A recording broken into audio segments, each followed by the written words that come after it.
Boa tarde, Letícia. Boa Tudo tarde. bem? Tudo bem, e você? Bem também. Gostaria de começar essa entrevista perguntando um pouquinho sobre você. Quem é você? O que você faz? Bem, eu sou a Letícia, eu sou advogada, me formei ano passado, no começo do ano passado, em Direito na USP. Sou militante de um coletivo, né, que é o Coletivo Juntos, um coletivo que luta pela educação, que está presente em várias universidades e escolas no Brasil todo. E atualmente sou deputada estadual para o mandato coletivo, que é o mandato do Movimento Pretas. Certo. Quando a gente pensa que está ocorrendo no Brasil hoje uma mobilização nacional pela educação partindo das 4 instituições federais, quais pautas você pensa que são indispensáveis para serem discutidas? Acho que é muita coisa, né? Primeiro, muito importante o movimento que está rolando hoje. Eu acho que tem uma pauta muito importante que é de valorização dos profissionais, dos técnicos, dos professores. Acho que aqui no Brasil a gente vive um processo muito de crise da produção científica, né? Então, para você ser um professor universitário numa federal, numa estadual, demanda toda uma dedicação, anos de estudo, né? E a gente vê um salário que não é compatível com isso, né? E que precisa ser reajustado. Mas, sobretudo, do ponto de vista dos estudantes, eu acho que a pauta da permanência estudantil também é muito importante. Acho que as federais são um exemplo de democratização do acesso. A gente tem a lei de cotas, né, nas federais. Mas de nada adianta a gente só entrar nessas universidades e não ter condições de permanecer, de ter um ensino de qualidade, ter boas salas de aula, ter instrumentos. E por conta dos cortes que estão acontecendo nos últimos anos, está cada vez mais difícil, né?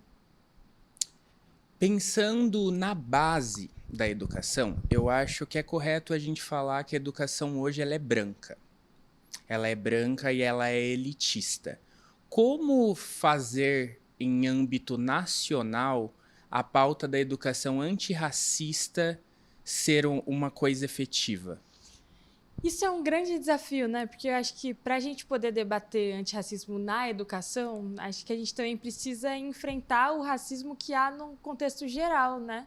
E eu acho que hoje, por conta do momento político que a gente vive, né, de um crescimento muito grande da extrema-direita, falar de racismo está cada vez mais difícil, né? Essa ideia de que é mimimi e tudo mais. Ao mesmo tempo em que a gente tem uma parte da população que está falando de racismo, mas muitas vezes de um ponto de vista deturpado, assim, né? De achar que o antirracismo é só você colocar figuras negras nos principais lugares, é só falar de cotas raciais, o que é também ser antirracista, mas não dá pra gente falar de combate ao racismo no Brasil sem debater outras coisas, sem debater economia, por exemplo, né? Para a gente debater antirracismo na base da educação, na educação básica, a gente tem que ter todo um processo de formação de profissionais, todo um processo de valorização da escola pública. Então, poder trabalhar com antirracismo não só dentro da sala de aula, mas levar estudantes para conhecer museu, para conhecer lugares para a cultura negra. E a gente está passando hoje por um momento de cortes na educação, não só na educação superior, mas também na educação básica, né? Então, eu acho que para a gente conseguir debater antirracismo, a gente precisa primeiro debater qual que é o modelo de educação que a gente quer. E agora, por exemplo, no Estado, né, a gente está lutando, não é nem para que a gente se debata antirracismo na escola, mas está lutando para impedir retrocesso, tipo o projeto de escolas cívico-militares, né, que o Tarcísio está querendo implementar agora, que vai ser mais um projeto que vai cercear ainda mais o debate racial e que vem como uma alternativa a um corte de gastos também, né? Então, acho que a gente está conseguindo falar pouco de avanço, porque a gente está tendo que conter muitas coisas, né? Seguindo nessa vertente, o ensino público no Brasil, ele sofre algum risco? Sofre, acho que muitos riscos e de muitos lugares diferentes, assim. Inclusive, recentemente eu fui numa manifestação, né, dos servidores das universidades federais, que aconteceu na Paulista, não sei se você estava. Eu estava publicando nas minhas redes sobre isso e muita gente veio atacando os professores, né? Veio atacando os estudantes. Então, acho que a educação superior sofre um ataque de muitos lugares, né? A gente sabe que o bolsonarismo faz um ataque muito grande para tentar deslegitimar a universidade pública, tentar colocar essa pecha de que a universidade pública não produz nada de relevante e tudo mais.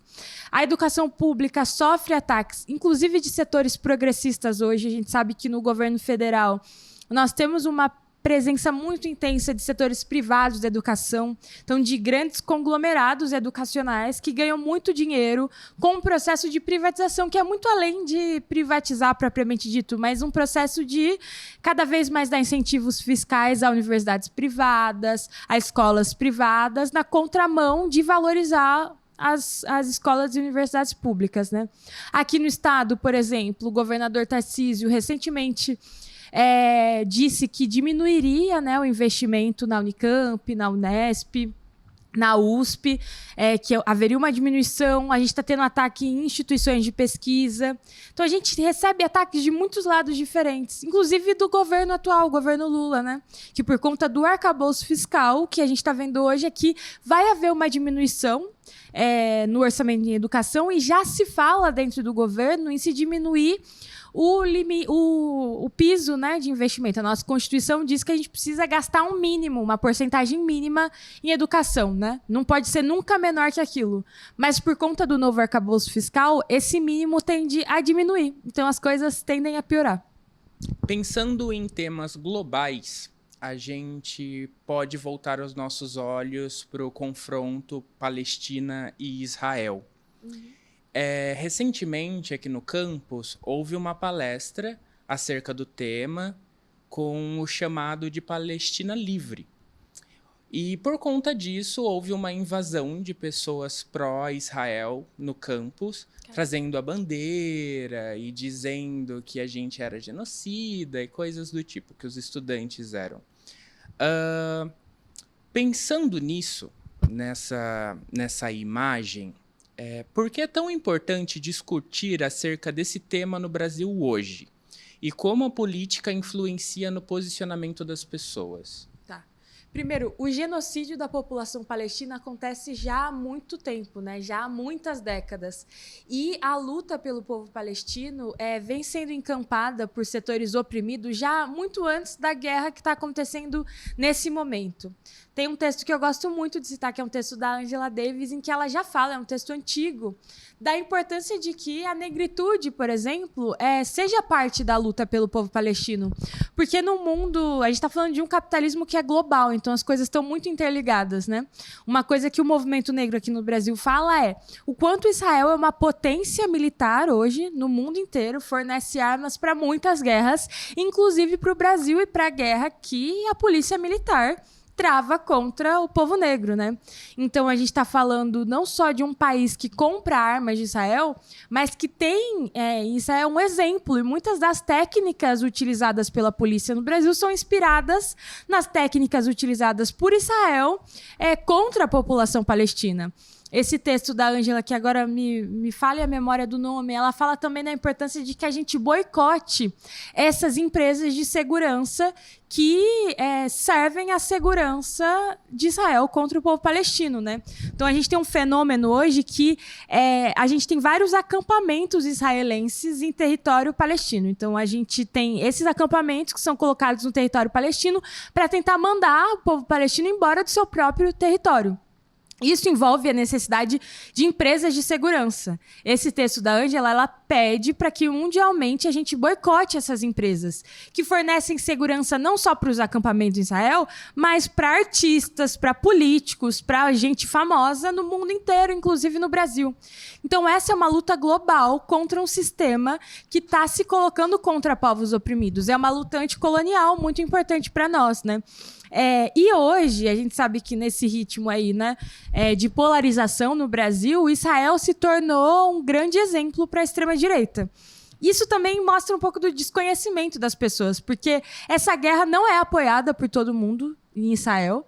O próprio presidente de Israel, que é o Netanyahu, né, tem uma aprovação muito baixa em Israel, né? Ele estava em vias de ser retirado, inclusive. A guerra é o que ajuda ele a crescer, porque a guerra, né, suscita esse sentimento de nacionalismo e tal. Mas ele não é um presidente bem avaliado. Mas no Brasil é como se fosse um deus. Tarcísio foi visitá-lo, né, há um tempo atrás. E acho que demonstra mais uma vez que a política da extrema-direita é uma política antipovo mesmo. É uma política antipovo palestino, mas também contra o povo israelense que não apoia um governo como o de Netanyahu. Para a gente finalizar a entrevista, eu vou fazer uma série de perguntas agora voltada para a situação do nosso campus aqui em Guarulhos. Para contextualizar, dos campos da Unifesp, o campus Guarulhos e o campus de Medicina, né, eles foram os únicos a demorar a aderir à greve. A gente ficou para trás em uma movimentação de seguir esse movimento nacional, né, de greve. Só que o nosso campus é um campus de humanidade. Então, muitas pessoas pensaram que nós seríamos os repercussores em trazer uma greve para a Unifesp. Você acha que o fato da gente ter ficado atrás aponta uma crise das humanidades? Então, não dá para dizer que há uma crise das humanidades sem conhecer o contexto de vocês, assim, não sei como vocês funcionam e tal, mas eu acho que a gente vive hoje uma crise da organização política, né? Inclusive nas universidades, no movimento estudantil. Porque a gente está vivendo num mundo que funciona a partir de uma lógica muito individualizante, né? O neoliberalismo é um pouco isso, né? De forçar as pessoas a pensarem a si mesmas como se elas fossem empresas, empresários, e tá todo mundo concorrendo. E nós, enquanto jovens, quando a gente entra no ambiente universitário, a gente é colocado sobre essa pressão. De que a gente precisa sempre produzir, precisa terminar a graduação logo, então eu não quero que tenha uma greve por conta disso. Eu acho que isso acontece, inclusive, nas humanidades. É um grande mito achar que todo mundo de humanas é marxista e super politizado. Isso não é verdade, muito pelo contrário, assim. Então, eu imagino que essa crise, que é mundial e está em várias esferas, né? Que é uma crise de organização política, como fazer as pessoas se organizarem diante de um mundo que nos impele a ser cada vez mais individualistas, um mundo que nos exige uma competição constante para se colocar no mercado de trabalho, para ser melhor, sempre melhor uns dos outros. Acho que isso também deve ter influenciado, de alguma maneira, o que aconteceu aqui. Quando são pautadas as reivindicações aqui para o campus, a gente vê muita semelhança com as reivindicações que o povo guarulhense do Pimentas gostaria para si. Então a gente pensa, como somar, né, a luta dos estudantes com a luta dos moradores do Pimentas? Então, eu nunca tinha vindo aqui no campus de vocês e fiquei até me perguntando, é muito raro a gente ter uma universidade colocada onde vocês estão, né, no meio de uma periferia. A USP tem uma periferia do lado, mas, assim, os estudantes... Eu fui uma vez lá na São Remo. A USP está muito posicionada no Butantã, né, que é um bairro aí de classe média alta. E eu fiquei me perguntando se as pessoas do bairro sabem que vocês existem e que elas podem estudar aqui. Porque eu acho que é um fenômeno geral de que muitas pessoas que vivem nas periferias não sabem o que é uma universidade pública, que elas podem estudar. E, geralmente, o estudante da universidade pública mora muito longe de onde está a universidade, né? Então, acaba não tendo tanto uma ligação com o lugar em que estão inseridos. Eu acho que vocês estão num lugar muito privilegiado, assim, de conseguir pensar a política para além dos muros da universidade. Então, eu acho que há algumas formas, assim, não sei, acho que vai de vocês analisar. Mas talvez panfletar com os moradores, falar, você sabe que está acontecendo uma greve? Você sabe que existe essa universidade aqui, que dá para você estudar, sabe? Eu acho que isso é muito importante, porque de nada adianta a universidade estar no território se não há uma integração com o território, né? E eu acho que a greve pode ser uma puta oportunidade de fazer esse tipo de integração. Certo. A última pergunta, para a gente finalizar.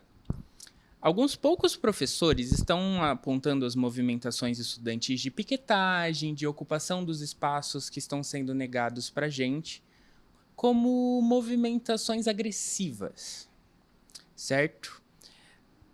Dessa forma, quais reflexões devem ser feitas desses posicionamentos de agressividade dos estudantes com relação à tentativa de reivindicação?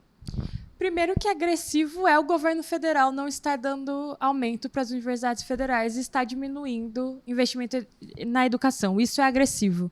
E eu acho que acho que isso é mais uma prova de que é um mito, um grande mito, de que nas universidades de humanas os professores discutem muito questões sociais, são marxistas, são de esquerda. Isso é uma mentira.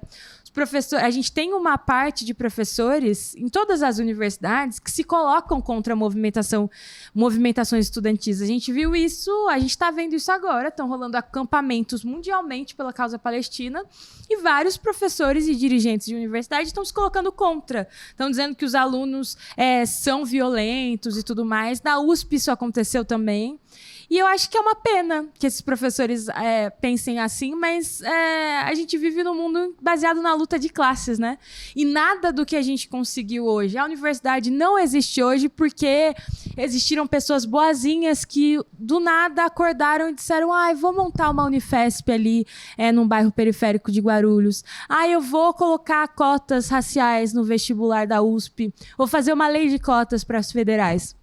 Nada disso veio da bondade dessas pessoas. Então, o agressivo é você não ter a melhora da educação pública no Brasil. E o que vocês estão fazendo é muito tranquilo. Assim, tenho certeza que se esses professores quisessem entrar aqui, quisessem contribuir com a greve, fazer atividades, manter a universidade viva, eles poderiam estar fazendo isso, assim. E não é porque uma manifestação não está de acordo com os ideais desses professores que essa manifestação é agressiva, né? Eu acho que esse é um debate que vocês precisam fazer e que mostra, mais uma vez, o quanto há profissionais da educação hoje que são completamente descolados da realidade. Porque não tem como existir educação pública de qualidade no Brasil sem luta. Porque se nós não estamos lutando fazendo greve, pode ter certeza que os bancários estão fazendo luta, os banqueiros, aliás, estão fazendo luta lá no Congresso Nacional para fazer lobby, para conseguir mais dinheiro para pagar a dívida no Brasil do que dinheiro para educação. Com certeza as universidades privadas estão fazendo luta, estão fazendo agressividade no Congresso Nacional, estão pagando os melhores advogados do mundo para conseguir passar legislações que sejam de acordo com as coisas que eles querem aprovar ali. A gente tem, com certeza, o mercado financeiro fazendo luta no Congresso Nacional para diminuir o investimento em educação também. Se nós não fazemos luta com as armas que nós temos, como a greve hoje, a elite econômica do Brasil está fazendo luta com as armas que lhes cabem. Eu acho que a gente está no nosso direito democrático. Muito obrigado pela entrevista, Letícia. Imagina.